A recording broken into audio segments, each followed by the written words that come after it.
Tapos ko na sila pinaliguan. At saka itong grade 2 ko. Kasi kung aasahan ko sila na sila yung magligo, so matagal.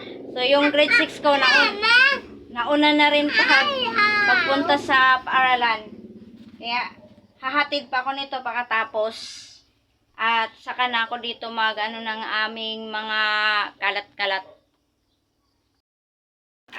Hoy! Dali na! Hoy! Dali!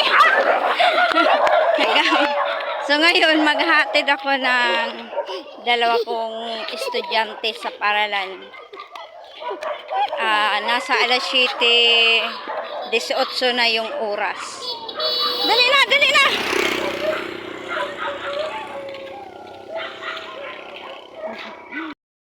Dali na! Ay! Dala kaya daw na ka mo?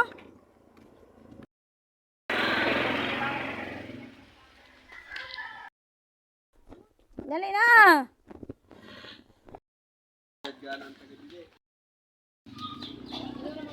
Dali na ka muna, duwa! Dali na! Dali na, Jay! Pagdali! Dumali, dumali! Oh, nandito na sila sa paaralan. Dali na! Kumadto ka na, dali! Oh. Yan ang ilalako ko. So, ang bigat talaga niya. Ang layo ng destinasyon ng paglako ko. Then, hindi muna ako maglilinis ng bahay at maghuhugas ng mga pinggan. Hindi muna ako maglilinis. Yan. Yung mga mga kalat. Ang gulo. Kaya, unahin ko muna yung paglako. Kaya mahirap ang buhay ng paging single parent. Napakahirap talaga.